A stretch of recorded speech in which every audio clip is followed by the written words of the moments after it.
Hello everyone, my name is Mili. I am from the state of Kerala in India and I am a trauma-informed relationship and attachment therapist. I work with people who deal with their relationship issues. Couples come to me to work on their dynamics and I help people who are stuck in repetitive, painful patterns. Today let's look into why most of us get stuck in dysfunctional relationship patterns. Even if we have immense information about red flags through social media these days, we still struggle to connect in a healthy way with another adult. This is because a lot of our early life experiences, childhood experiences influence us.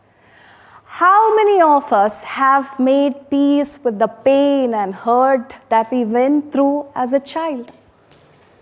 We are often peacefully unconscious about those experiences, shaping our relationship with another adult. We don't realize that we are repeating a history that we haven't healed. I want to introduce a concept that many experience, but a few realize, and that is emotional starvation. Think about this. You're lost in the middle of the sea and you have no water to drink. And you see water everywhere, and that is salt water. And you know that the more you drink salt water, the more you're going to get dehydrated. But that's all you have left. So you think, let me just drink some. You're thirsty and you're starving, and you keep drinking, and the thirst only increases. A lot of people are like that. They are stuck in a dynamic they know is a salt water. But since they don't have access to fresh water, they think this is all there is. Growing up, you might have lived in a good house with food on the table every day if you come from the privileged section of our country. And this brings up a particular guilt when you need more. Because you know that, you're convinced that your basic physical needs are met. But when you were upset, sad, or made a mistake, who did you feel safe enough just to exist with? When you experienced pain, who did you run to just for a hug? When you expressed a big emotion, what words did you hear? Why are you crying? What's wrong with you? Why are you overreacting? When that is what you consistently hear, you develop a belief. I'm too much. I'm not enough. There is something wrong with me. This belief is so deeply engraved that it leaks out into your other areas of your life as you grow up. Your friendships, your work life, and your romantic relationships. Some people mask these beliefs with overfunctioning or being easygoing. They struggle in romantic relationship because these beliefs get activated with someone who bring up the feelings that you never felt safe enough to feel in the past. This is actually an opportunity for healing. As a therapist, I see two things people consistently do in dysfunctional relationships. Check which category you fall into. Category 1, the stayer. You stay in a dysfunctional relationship for too long. You focus on the potential, hold the entire relationship together single-handedly, hoping the other person would step up one day until you are burnt out.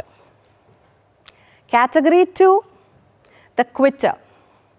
You quit too soon. At the first rupture or conflict, you feel it is unfixable because it is uncomfortable and you feel unsafe to have hard conversations. The most interesting scenario is that these two people come together. The person who stays too long meets the person who quits easily. This creates a push-pull dynamic where many people are stuck. We don't specifically go towards what's good for us. We go towards what's familiar. If you grew up in chaos, then peace feels like a threat. If you grew up experiencing neglect, then being ignored feels like home. This isn't about blaming yourself for who you are attracted to. It's about realizing that your nervous system is tuned to a specific frequency. You're not looking for pain. You're looking for what you know how to survive. Why is it so hard to come out of this? Because deep down, you consider these layers as a part of your identity. I am a giver. I am a kind person. I can tolerate pain well. I am independent. Everyone will leave me. I am not enough. These beliefs were a consequence of experiencing emotional starvation and neglect to protect you from the pain. To do things differently, you have to let that identity go. That identity helped you to survive for so many years that letting it go feels like death. It's like jumping from a hill with parachute on and you wonder, what if I fall down? What if it crashes? But you must understand that identity helped you to survive, not connect. In every relationship, you unconsciously try to rewrite the ending with the same survival tools when you cling to that identity. If sharing your feelings once led to rejection, then your nervous system writes the rule. It's safer to stay silent. You carry the silence into your friendships, your romantic relationships, hoping that someone would eventually break that wall and rescue you. This usually leads to a deep loneliness, even when you are surrounded by the people who love you. The story never completes, it just repeats. We must realize this is not an individual problem, this is a collective problem. These survival patterns exist because of the early experiences shaped by our parents who were shaped by the people around them.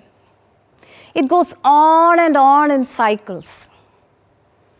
Your parents also had their own salt water they were forced to drink. But the cycle continues until it reaches a point where you choose to face the identity that you used to survive. You have to face the pain of your past so that you can leave it behind and can choose to connect consciously.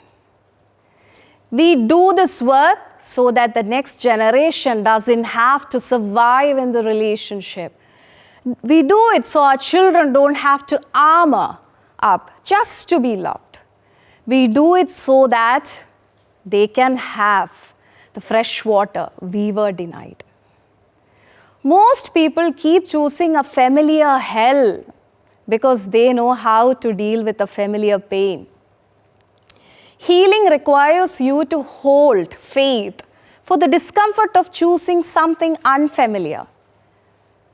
If you stay too long, discomfort is walking away by choosing yourself. If you quit too fast, the discomfort is staying connected because you deserve it. The loop breaks the moment you are ready to see your part in the story. You are no longer that helpless child. You are now the co-creator of your reality. You begin to see that sharing your truth isn't a risk, it's a filter. It protects you from the people who are emotionally unsafe.